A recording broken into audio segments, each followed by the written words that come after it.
especially when we have to deal with the people in the outside world.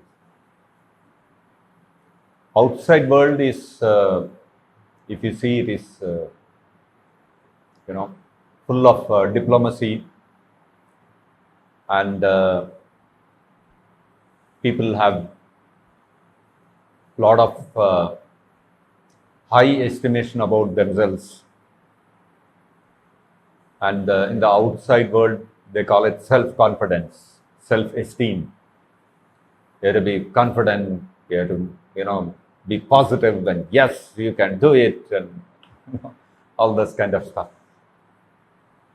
And in the material world, without that kind of attitude, you cannot survive also. You will see all those people who are successful materially will be very high on confidence. They will have a lot of faith in their abilities. That's what people in the material world are expected to possess. If you express humility in the outside material world, you will be the odd man out. Nobody will, everybody is trying to, it's a game of one-upmanship in the material world. Everybody wants to show that I am the number one. Because we have to understand that we have all come to this material world because we want to take the position of Krishna. And Krishna is the actual number one. And we want to take Krishna's position, means we want to become number one.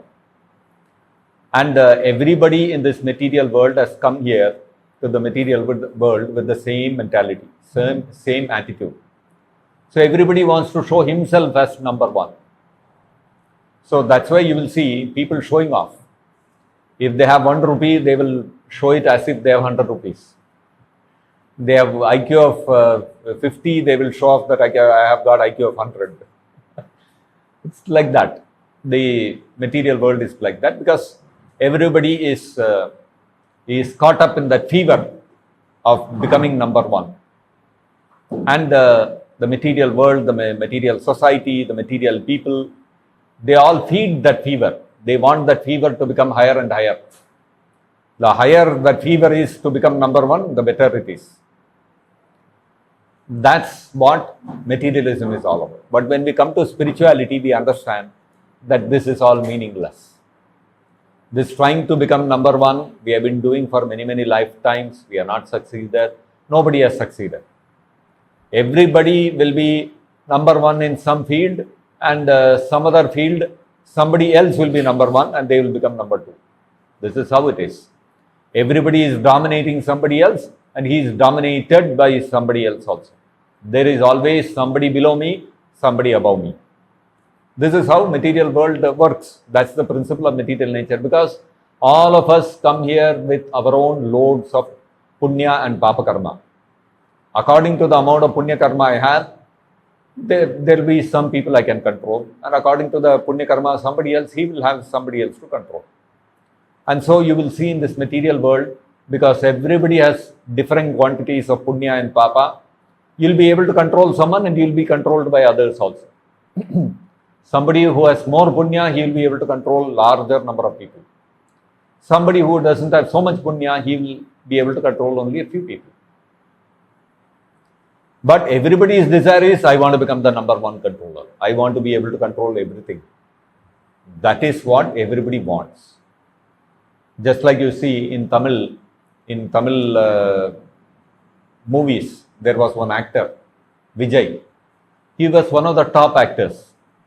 If you assume that he is number one actor also, he felt that there is something missing in me.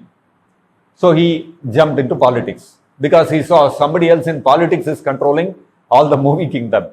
So he thought, I am number one in movies, but there is somebody else above me in politics. So let me jump into politics and become number one there. So like this competition is going on in the material world. Everybody is number one somewhere, but he will find somebody else number one above him. And you will have so many people below you. Now this is how the material world is running. And so everybody is, increasing that fever. How to become number one, how to become number one, how to become number one. More and more they are going on feeding this fever. When you come to spirituality, it is the reverse. When you come to spirituality, humility is the key. And when without humility, you cannot progress in spirituality. There is no spiritual life without humility. And the humility, when you possess humility, what is the definition of humility? We have to understand. Chaitanya Mahaprabhu gave a beautiful definition of humility. Amanina manadena. That is the definition of humility. What is the definition of humility? Amanina. Never expecting any respect for oneself. And not only just that, I may not expect any respect for myself, I don't respect others also. That's not called humility. Amanina manadena. I give respect to all others, including even an ant is there, I should respect the ant also. But when it comes to myself, I feel I don't deserve any respect at all. This is real humility. Never expecting any respect for oneself, but giving all respect to others. This is humility. This is the definition of humility given by Chaitanya Mahaprabhu. And if you look at if you look at the devotees of Chaitanya Mahaprabhu, the followers of Chaitanya Mahaprabhu, two characteristics, two qualities are very prominent in the devotees of Chaitanya Mahaprabhu, those who are followers of Chaitanya Mahaprabhu. What are those two qualities? Number one is humility, dainya, and number two is seva bhava, the mood of doing service, rendering devotional service to Krishna, rendering service to Vaishnavas.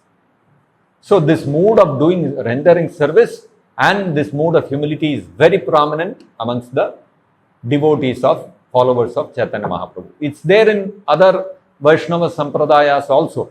If you go to Sri Sampradaya, you go to Kumara Sampradaya, you go to Brahma Sampradaya, you go to any of these Sampradayas, humility and service is already there.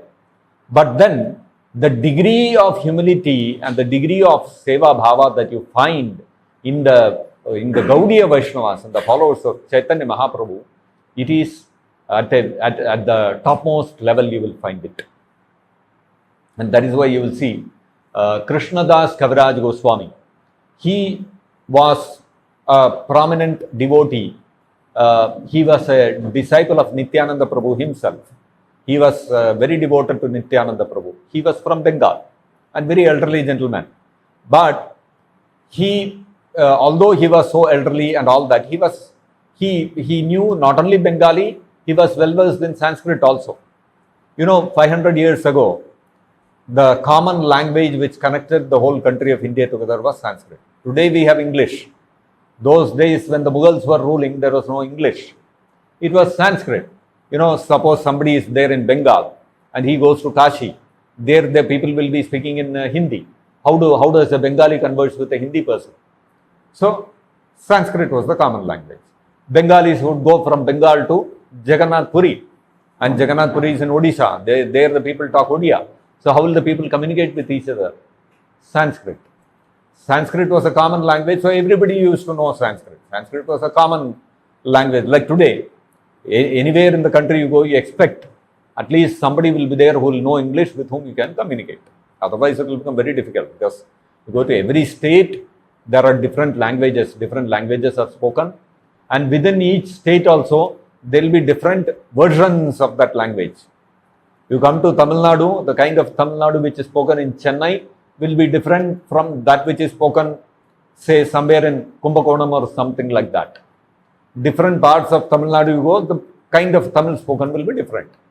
You go to UP, one kind of Hindi is spoken. You go to Delhi, another kind of Hindi will be spoken. You go to Bombay, totally different kind of slang Hindi will be spoken. So like this, even within the regional, there will be so many regional differences also in that language. So how do people communicate to each other? Sanskrit was a common language. Now, Krishnadas Kaviraj Goswami, wrote one book called Govinda Leelamrita. It has roughly about 2,500 verses approximately. And it's all fully in Sanskrit. And it's all describing the pastimes of Radha and Krishna and the gopis. Now, that book, after he wrote that book, because it is so nectarian, so sweet, so beautifully composed, Krishna Das got the name Kaviraj. He is the king of poets. Krishna Das Kaviraj. That is how he got the title Kaviraj. Kaviraj is not his name. His name is Krishna Das, but he got the title Kaviraj because of his beautiful composition, Govinda Leelamrita. Now that Krishna Das Kaviraj, who has been honored with the title Kaviraj, when he writes the Chaitanya Charitamrita, what does he write? He says, Pureshera Kita, I am worse than the worm in the stool. And anybody takes my name, all his punya will go away. Therefore, don't take my name. This is what he writes. You can imagine. So, such an established, such a learned scholar, he has been awarded the title Kaviraj. Today, you imagine, if you come across somebody who has been given the title Kaviraj, how he will conduct himself. I'm Kaviraj, I got such a big title. And he will have expectation wherever he goes, he'll be treated like this, he'll be respected like this. But you look at Krishna Das Kaviraj Goswami, such a big scholar, such a learned person. He has written Govinda Leelamrita, and now he has written Chaitanya Charitamrita also. Such a great personality. How he is looking upon himself, and worse than the worm in the stool. That is how he considers himself. So you see how self-effacing the devotees of Chaitanya Mahaprabhu are. And this you will find in everyone. Raghunath Das Goswami or Haridas Thakur. Haridas Thakur, he was the Nama Acharya. Chaitanya Mahaprabhu gave him the title Nama Acharya. He is the Acharya of the holy name of Krishna. He is the custodian of the holy name. And he was a person whom Maya Devi herself came, she could not conquer him. Such is the position of Haridas Thakur. And that Haridas Thakur, when he went to Jagannath Puri, he refused to enter the temple of Jagannath Puri. And he said, he requested Chaitanya Mahaprabhu, Mahaprabhu, you please give me some place far away from the temple. Haridas Thakur came to Jagannath Puri because Chaitanya Mahaprabhu, after sannyas, he decided to stay in Jagannath Puri. So, Haridas Thakur wanted to stay wherever Mahaprabhu is. So, that is how he also came to Jagannath Puri. But Mahaprabhu would go every day for darshan to the Jagannath temple. And so, he was staying in Kashi Mishra's house. And when Haridas Thakur came there, he told Mahaprabhu, please give me a secluded place very far from the temple, because the Sevaites, the Pandas who do service to Jagannath, the Pujaris, they should not even see me. I am born in a Muslim family, I am a Mohammedan, I am most fallen. I cannot even be seen by the Pujaris, the priests who worship Jagannath. You see how he considered himself. But his position is higher than any Brahmana actually. And that is why Advaita Acharya, when he did Shraddha for all his forefathers, after doing the Shraddha, the part of Shraddha is that you have to feed some Brahmanas. So Advaita Acharya called Haridas Thakur and fed him. And Haridas Thakur said, what are you doing, Advaita Acharya? You are supposed to feed Brahmanas. Why are you feeding me? I am most fallen person. I am a Mlecha, I am a Yavana. You should not be feeding me. So Advaita Acharya said, I know who you are, sir. By feeding you one person, it is equivalent to having fed 10,000 Brahmanas. No problem, you please sit and have. So like that he fed him Krishna Prasada. So that is his position, Haridas Thakur's position. But always whenever Chaitanya Mahaprabhu would hold any Sankirtan anywhere, whenever he would have any program anywhere, Haridas Thakur would always go outside and sit at a far place. And when all the devotees are having prasadam, he would not go there. He would say, no, I am a fallen person. Let everybody have prasadam. After that, I will go. So, and Mahaprabhu would himself call, hey, where is Haridas? Call him. And all the devotees would go running, catch Haridas and bring him. Hey, Mahaprabhu is calling, come, but he would not come. You see his humility. Similarly, Raghunath Das Goswami also. He was called a Das Goswami because there is Raghunath Bhatta Goswami and Raghunath Das Goswami. So to differentiate Bhatta and Dasa, they used to call him Das Goswami. Raghunath Das Goswami was also very humble, extremely humble. He was so humble, he was born in a family where the annual income of the family was 12 lakh gold coins. 12 lakh gold coins. This was the income. Can you imagine? One gold coin, if you take even one sovereign, how much it will be? How much is it? One sovereign now? It will be about, probably about a lakh of rupees or more than that. Huge amount of money. So 12 lakh into 1 lakh, you think, what is the money? And that's the annual income.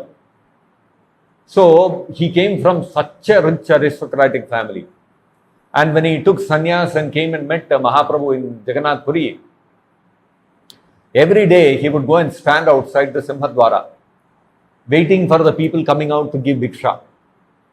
So a few days he would stand there and he would wait for the people who are coming out to give. It used to be a custom. People, after having Jagannath darshan, they are coming out. All the beggars will be waiting outside. The people will give some prasadam and they'll go. So Raghunath Das Goswami used to wait like that.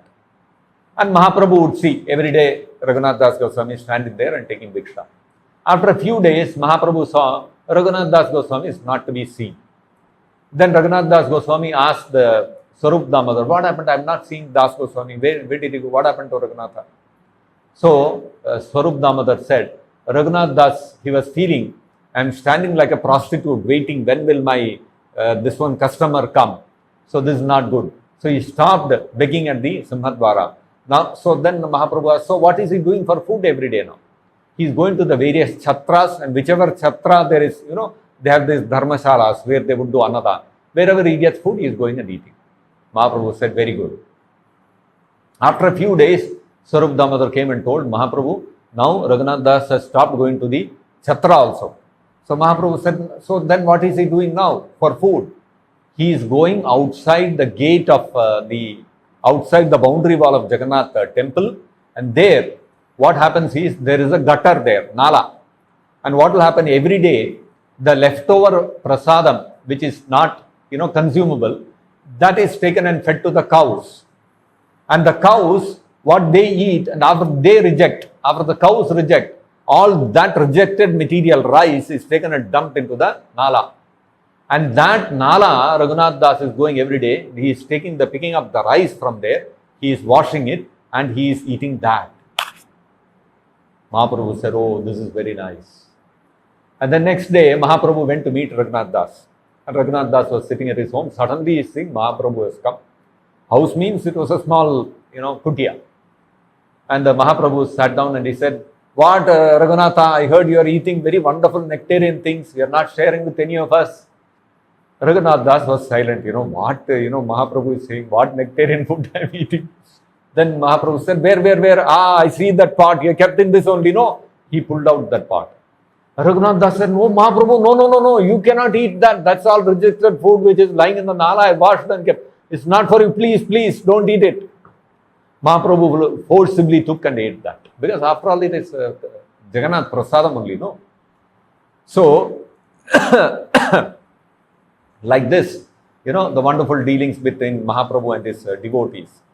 So, but you see, Raghunath Das Goswami's humility. From what family he came? What can he not afford? His father sent people, servants, and he said, how many ever gold coins you want, I'll keep sending, don't worry. Raghunath Das Goswami refused, I don't want any money, go back. And he is taking the, rejected food which is lying in prasadam, which is lying in the gutter, and he is washing that and eating. This is the level of humility. So you will see this amongst the followers of Chaitanya Mahaprabhu, the level of humility is extremely high. You will not be able to, there is no parallel of the humility shown by Mahaprabhu's followers. You take our own Prabhupada, His Divine Grace, A.C. Bhaktivedanta Swami Prabhupada. Prabhupada is such a great personality, he is such a great Sanskrit scholar, great Vaishnava, who has been chosen by Mahaprabhu and Krishna to spread the message, to spread the holy name all over the world. He is the savior of the whole world. And until Prabhupada went to the West. Nobody believed that Mahaprabhu's name will be spread all over the world. Because Mahaprabhu had predicted, Prithivite achayata nagaradigrama sarvatra prachara hoibe moranama. Mahaprabhu had predicted. But until Prabhupada's time, nobody believed that it would happen. Of course, the Acharyas believed. Bhaktivinoda Thakur knew, Bhakti Siddhanta Saraswati Thakur knew. They all knew that it will happen. But common people, nobody believed. They said, no, when Mahaprabhu said Prithvi, he meant actually Bharatavarsha, India. And 500 years have gone, even in India, nobody is chanting Hare Krishna. So they said, no, not even India. When Mahaprabhu said Prithvi, he actually meant Gauda Desha, he meant Bengal. That's all. This is what people used to say. But Prabhupada went to the West, he preached and he converted thousands of people into devotees of Mahaprabhu. He actually fulfilled the prediction of Chaitanya Mahaprabhu. So he is that personality who has been predicted by Chaitanya Mahaprabhu and by Bhaktivinoda Thakur.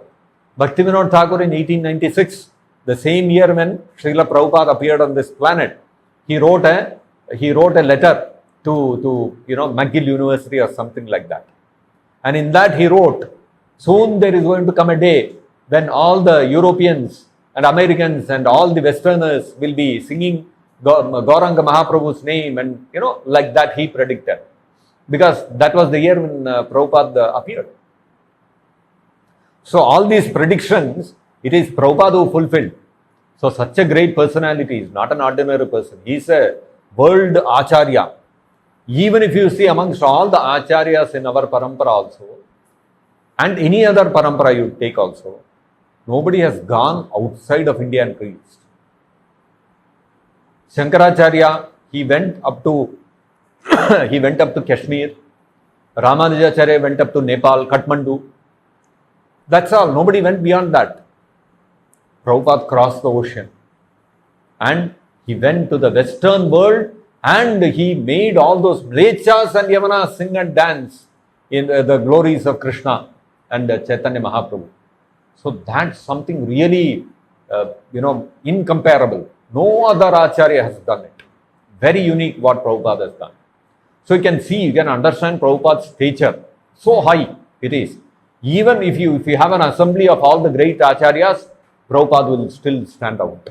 And that is why Bhakti Siddhanta Saraswati Thakur, he said, a self-illuminated Acharya, he will emerge.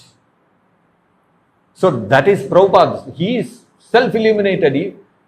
Anybody sees Prabhupada, they can immediately make out he is not an ordinary person. You don't need an introduction. You don't need to tell anyone. He is self-luminous. Anybody looks at what Prabhupada has done, everybody will understand he is not an ordinary person. That's the stature of Prabhupada. And that Prabhupada, when he was preaching to all these fallen, most corrupt Westerners who have no idea of Sanatana Dharma or the principles of Sanatana Dharma, they are not even following properly the 4 regulative principles of meat eating, intoxication, gambling. They are indulging in all those 4 things. Such fallen people they are. To them, Prabhupada is preaching. And in West Virginia, Prabhupada was giving those Bhagavata Dharma discourses. So, during that period, all the devotees were inviting whomever they knew to come and attend the classes of Prabhupada in West Virginia. And many new people had also come. There were Prabhupada's disciples also, there were many new people who had also come. And so in the Bhagavata Dharma discourse, Prabhupada was talking about Varnashrama Dharma. He was talking about how Brahmana, Kshatriya, Vaishya, Shudra, these are the 4 divisions in the society, and all that Prabhupada was explaining. Not by birth, of course, but by the guna and karma, by their quality and by their activities. Prabhupada was explaining all that. So at the end of the class, Prabhupada asked any questions. One new man, he stood up and he asked Prabhupada, so which class do you belong to? Which class do you belong to? Brahmana, Kshatriya, Vaishya, Shudra. If that question had been put to any ordinary sadhu in India, what he will say? Arey, main to Brahman hu. Kya prashna pooch rahe ho? What kind of question are you asking? This is a question that will come. But what was Prabhupada's answer? Prabhupada said, I don't belong to any of these 4 classes. I am the 5th class. am the servant of all these four classes. Prabhupada is the master, he is the Acharya. And what is he saying? I am the servant of all these classes. I am the servant of even the Shudra. See, pure devotee. Mahaprabhu's, Chaitanya Mahaprabhu's Senapati, his commander-in-chief, deliverer of the Western worlds, self-illuminated Acharya, achieved what no other Acharya has ever done in the history of mankind.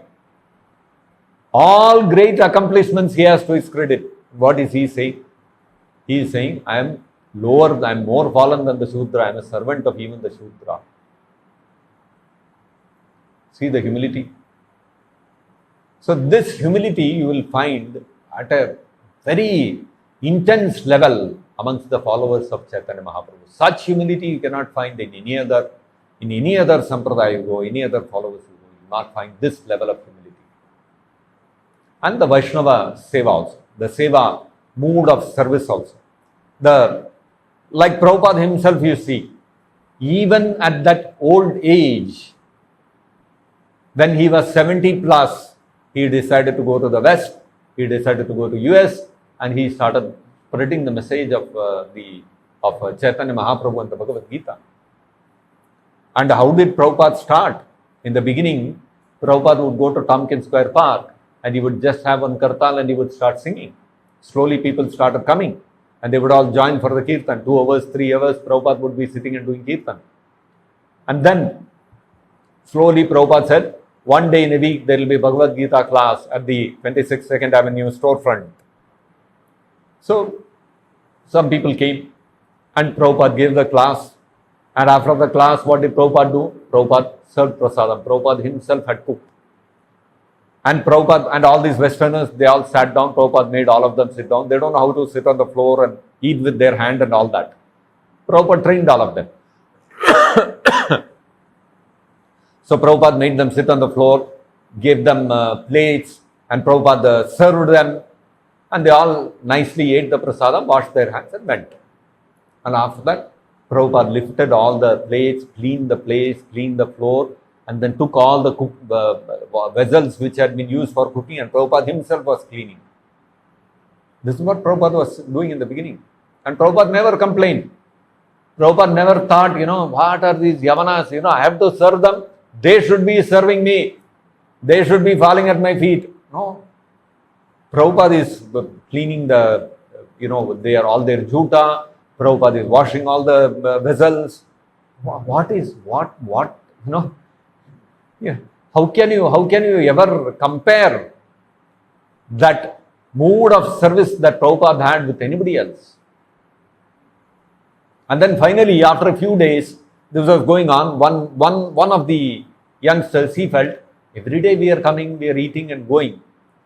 Actually, somebody must be cooking, somebody must be washing the vessel, and I don't see any cook coming and doing all these things.